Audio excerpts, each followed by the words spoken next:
Well, hello friends, and welcome to week 3 of our Dangerous Prayers online Bible study. My name is Kaylee Olson, and I'll be your host today, and I'm joined with author and pastor Craig Groeschel. Welcome. Yeah, glad to be with you, Kaylee. So glad to have you here today.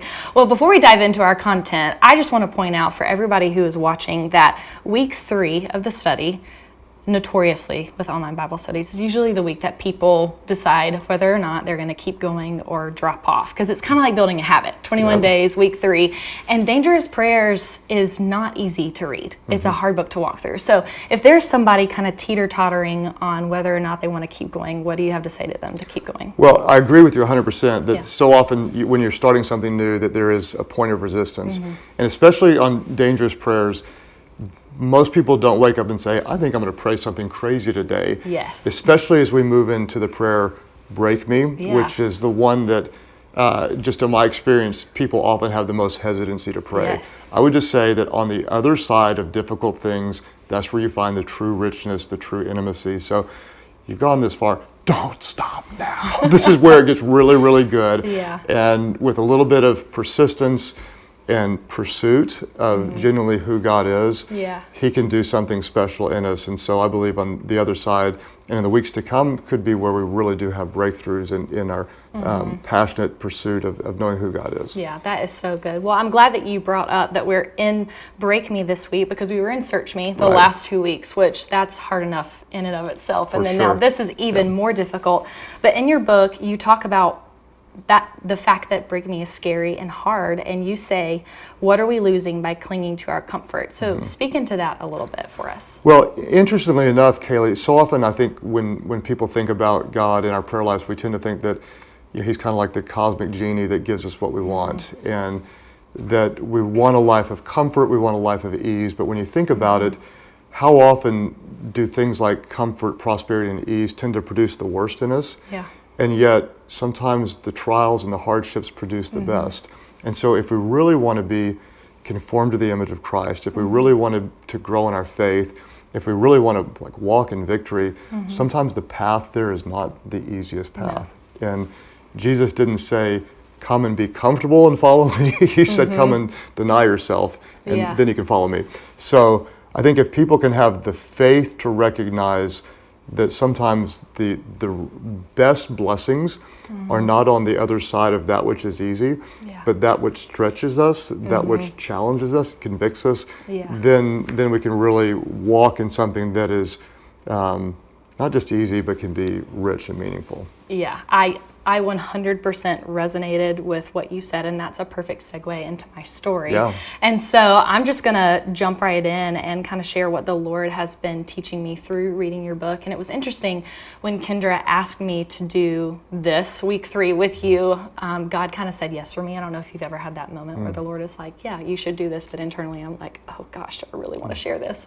But I'm so glad that she asked me, and I'm so glad that I'm right here, because I've been able to kind of side by side compare what I've been walking through the past 13 months alongside what your book says. And I've been able to identify, this is where He searched me. This is where I've been broken, even though I haven't necessarily said, break me, because I think He'll do it whether or not you really ask Him to do it. So in your book, you write, could there be something on the other side of suffering that somehow makes it worthwhile? Which is what you said earlier before we got started. But in essence, that's what I've had to cling to. And so over the past 13 months, my husband and I have been just asking God to help us start a family. And that in itself is a dangerous prayer, because you have 6 kids, you probably know. And it's weird because on one side, it's a dangerous prayer because kids are scary and they bring on hardships in and of themselves, but it's also a very normal prayer to pray, right? Like if you've been married for a while and you feel like this is our next step, then God loves kids. Surely this is all going to work out, right? And I didn't think that it would take this long, and I didn't think that I would still be sitting here 13 months later, and I'm the same.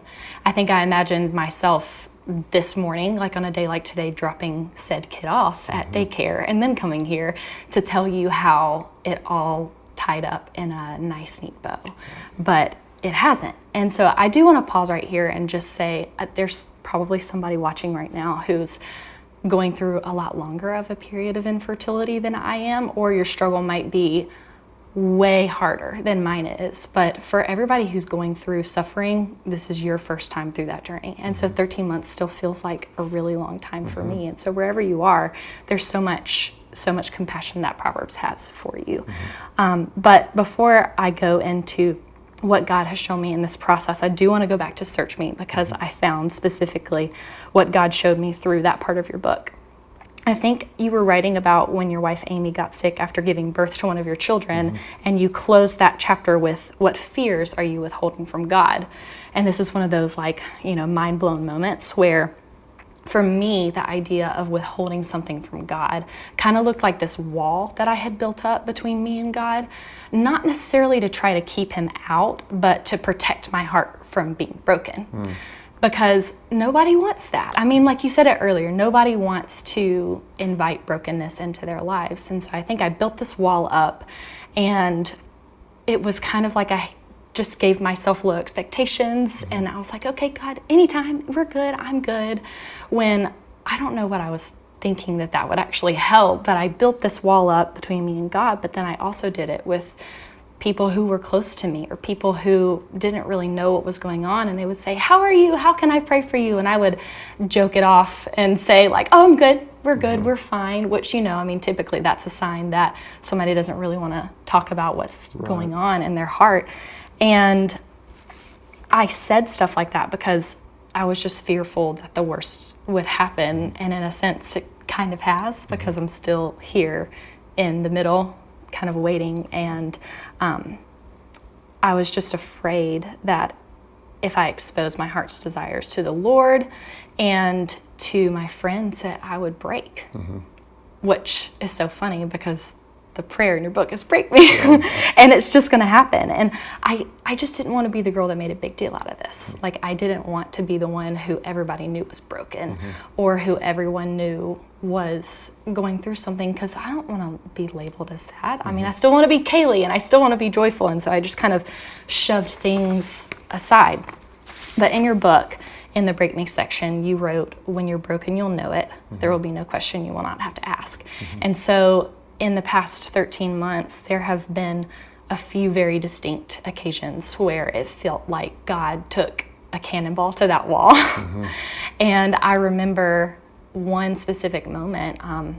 Whenever you're a couple of years into marriage, all your friends are kind of on the same path as you are if they feel led. And so simultaneously, I'm going through this, and I'm throwing baby showers for my friends, but I'm good, I'm fine. And then one of my friends had just had the most beautiful baby boy, and my husband and I went over to go see them. And I was holding her little boy, and my husband and her husband walked out of the room. And all of a sudden, I don't know if you've ever had a moment like this. Man, I don't know how tender you are, but sometimes I can be very tender. But again, wall. So pride can be surprisingly tender. Yes. Don't let the black jacket fool you. Yes. I mean, you do look a little tough in that jacket. But whenever I was holding him, it was just like weeping. Yeah. I mean, like uncontrollable, instant. And I was like, what is going on? I'm strong. We're strong. We're good. And I remember in that moment, and then a couple of other moments, where the Lord just distinctly said, you have got to let me in. Like, I have got to break this down between me and you, because I need all of your heart. I need access to all of you. And I want to be there when you're hurting. You could have cried after month 1 and I still would have been there. You didn't have to wait to be disappointed that this still hasn't happened. And with my friends, you wrote in your book, we connect through common struggles. Like, what was I doing by keeping the people out who wanted to know what was going on most deeply in my heart? I mean, that didn't help me, and that certainly didn't help them, because me saying, oh, I'm okay, doesn't really tell them how to help me. And then you never know too, whenever you open up to somebody else, they might be going through the same thing too, and then it becomes a catalyst for conversation. And so again, I don't know, in retrospect, after reading this and really processing through, I don't know what I was hiding. And I'm so thankful that the Lord has just been gracious enough to show me that I was.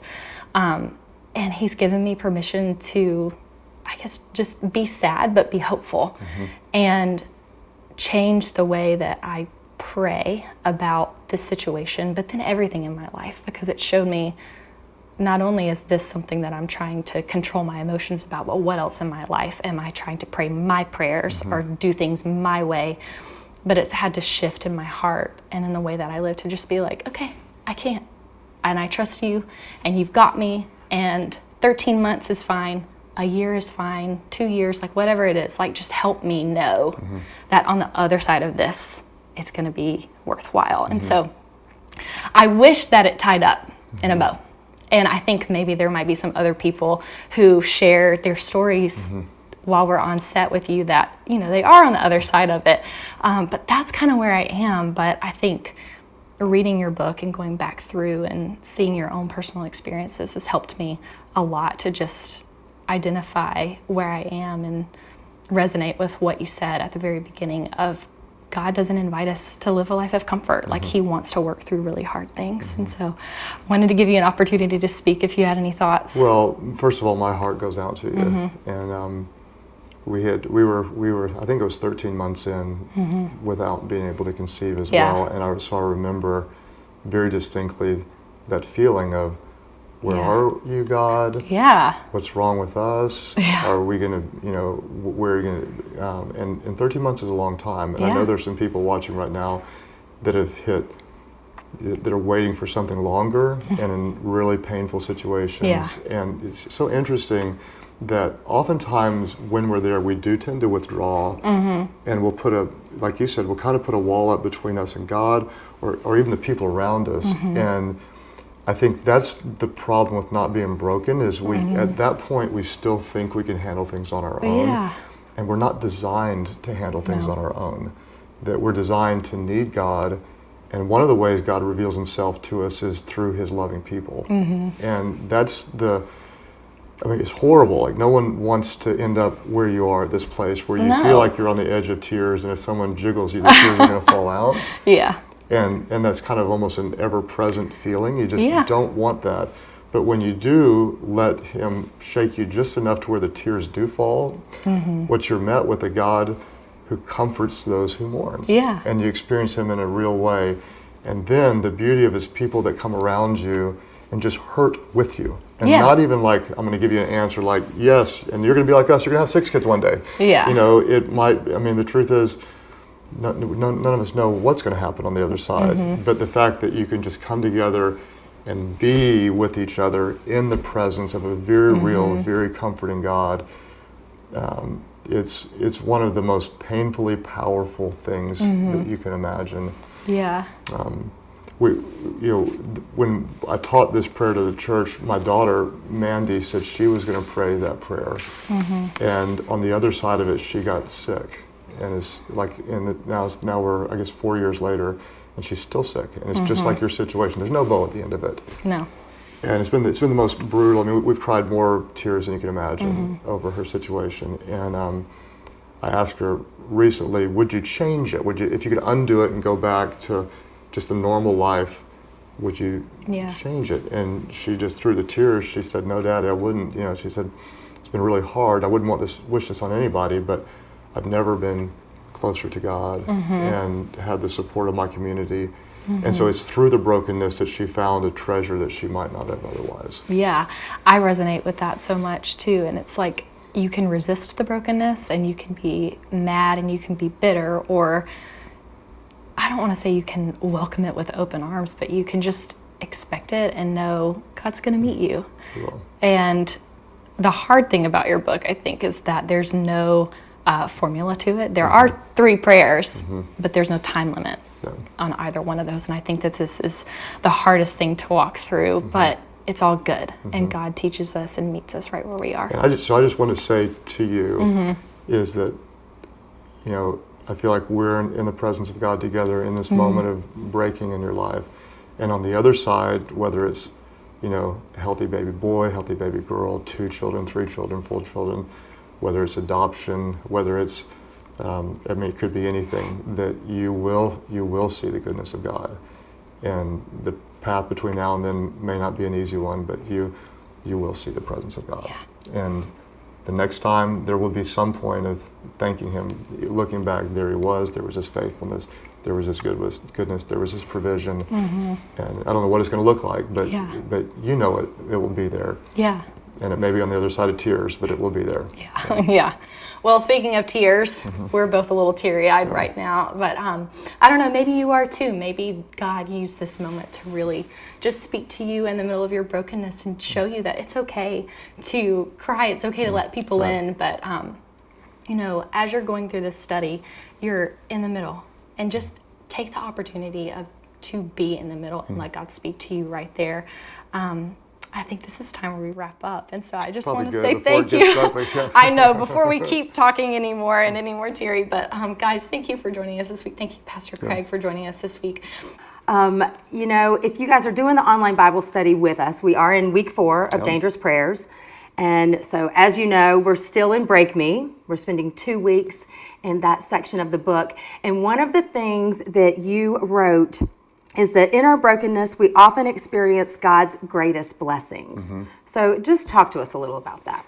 Well, it's a promise that almost seems too distant to believe, or that's not a path that I want to choose. But I think anyone who does have the courage to pray, God break me, and is open to just a real transparent moment with God on the other side of pain, of failure, of setbacks.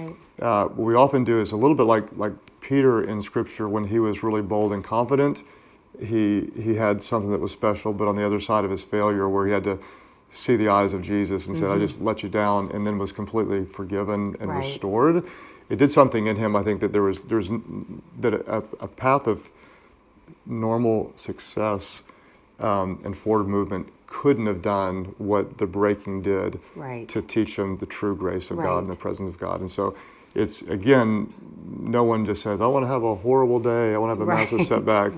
But I think that on the other side of real brokenness can be an intimacy and a strength and a spiritual confidence that you cannot discover on any other path. No, I agree. And you know, I love to read that in the Bible, but then going through it, it's a completely different thing. It's like you said, is you just want to get to the end. Like, okay, let me get to the blessings part, because this is really hard. And you'll find, I think, Melissa, if someone is going through something they thought they could never, ever survive, they'll say things, you'll hear them say things like, you know, I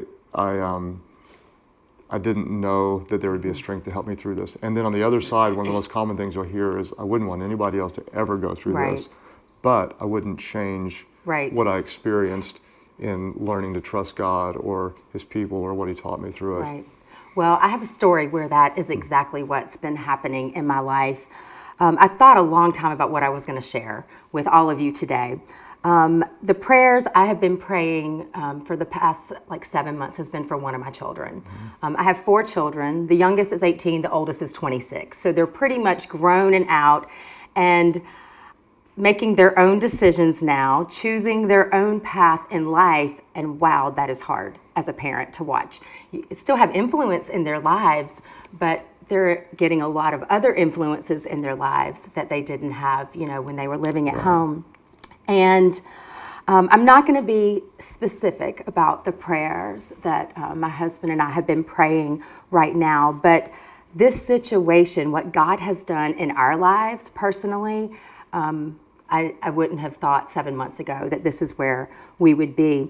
So with this situation, in the beginning, I was praying, you know, when you get that news that it just confuses you or you weren't expecting. And I started praying, Lord, just help me. I'm distraught. I can't sleep. I'm worried. I don't know what's going to happen. I don't understand. Lord, just help me.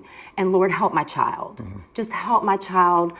I want my child to come back to you, to trust you, I just want you to work in my child's life and want my child to accept that from you. And basically every day, it's almost like I'm just begging God to fix things and to make them right according to how I think they should be. And it was about this time when I heard about your book. And I feel like, you guys, I have the greatest job. I got to read this book before it was ever out on the shelves. Because originally when I started reading it, I was reading it to help decide, is this the right fit for our audience, and do we want to do this as an online Bible study? But as I was reading it for review, it quickly turned very personal for me. And I love when that happens. And that's usually when we know when that happens, we're like, oh, this is a good book. And so like I said, my focus had kind of been on, give me, Lord, fix this, change things.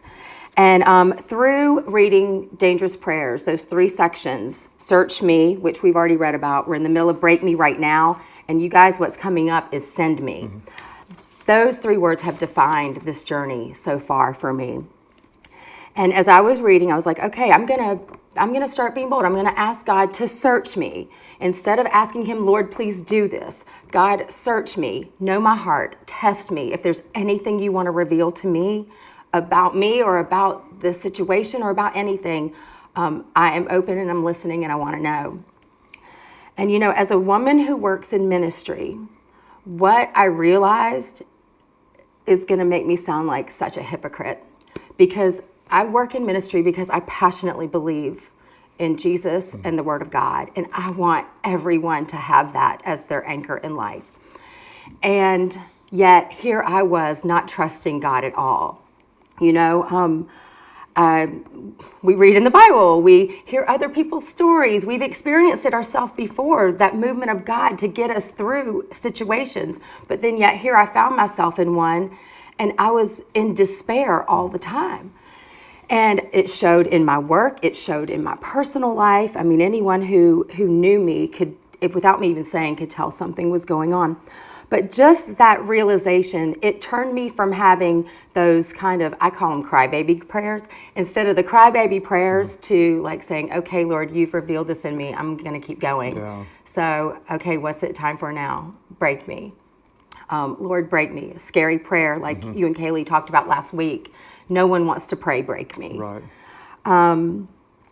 And you wrote in your book that someone said to you one time, you're like, okay, am I broken yet? And they're like, you'll know when you're broken. And I knew when I was completely broken because I was completely ready to depend on God. It's not working. My way is not working.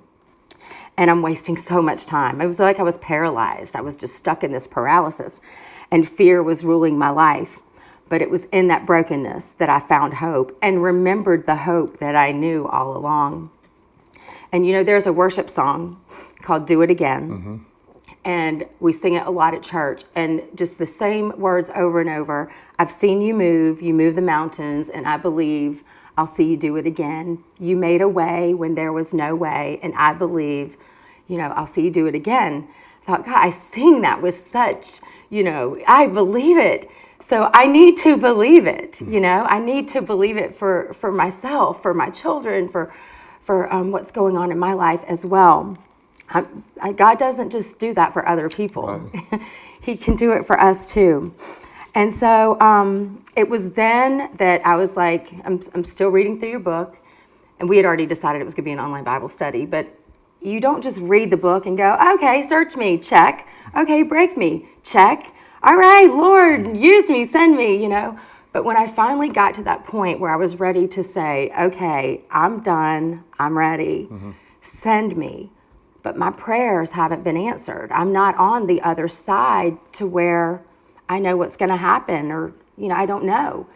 And I don't even know in my lifetime if I'm going to know. I remember my grandmother used to pray for like an hour or two every night. And if you were spending the night with her, then you sat with Grammy and you listened to her pray for an hour. When you're 8 years old, that wasn't your choice of things to do at night. But now, I'm so thankful. But long after she died, those prayers, some of them she never saw answered. But I'm seeing them be answered in the lives of her children. That gives me great hope. So I was like, okay, Lord, I'm ready. Send me.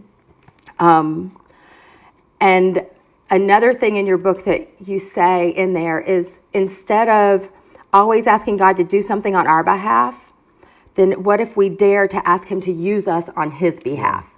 Those words were perfect, because when I didn't really know how to word, and ask God to send me, that was perfect. Lord, use me on your behalf. And so instead now of focusing so much on asking God to fix everything, I'm more in a place of, Lord, what can you use me for right now? And it's been so clear. In fact, it determined my word of the year is love, because I can love. I can love my child always. So good. Always, my child will always have a home with us. Will love my children no matter what path they take in life. And I can love even when I don't know what's going to happen. I can choose to encourage others. I can choose to smile. So many ways that the Lord can use, but I wasn't able to do that until I kind of had that breakthrough. And so now that is my desire for God. I still have my cry moments, but I have such hopeful moments. And I'm enjoying the people in my life so much more. I mean, I think I can see a clear difference in the past month just because I'm closer to God than I was at the beginning of this. I have to be, you know, I have to be. I'm getting up every morning. I'm listening to worship music more than I liked it to begin with, but it's just helping me to get through and bring that smile to my face that I wasn't sure could be there for a while. Well, my heart goes out to you, and I think anybody with children, you tend to know that you don't write the parenting book early because it's just so complicated. Yeah. And if there is somebody who has a situation like this where you've got a child making decisions that you may not understand, or there may be someone that's facing a real financial challenge or a health issue, and what tends to happen is we think I can handle this, or it's the opposite. I don't know what to do. Right. And I would just encourage you to kind of do what Melissa did, and that is just go all into the brokenness and say, I can't necessarily fix this. I don't have the power. I don't have the strength. I can't do it on my own. So I need all of you, God. And it seems like even in the middle of your trial, you do still have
little bit of joy of knowing what can I do?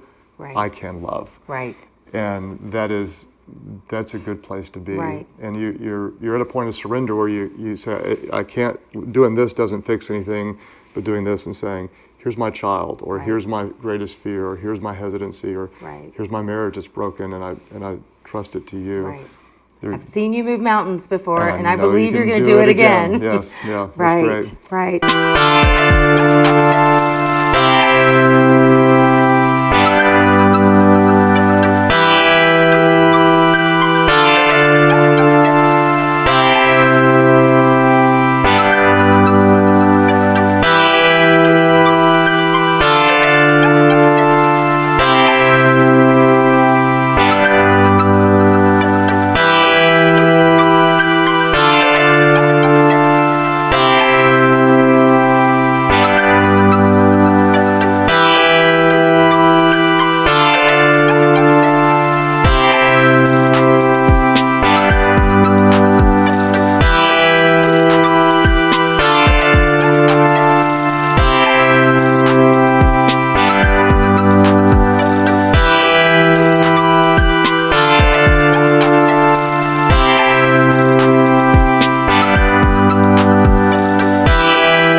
Well, thank you so much again this week. Looking forward to another week of Break Me.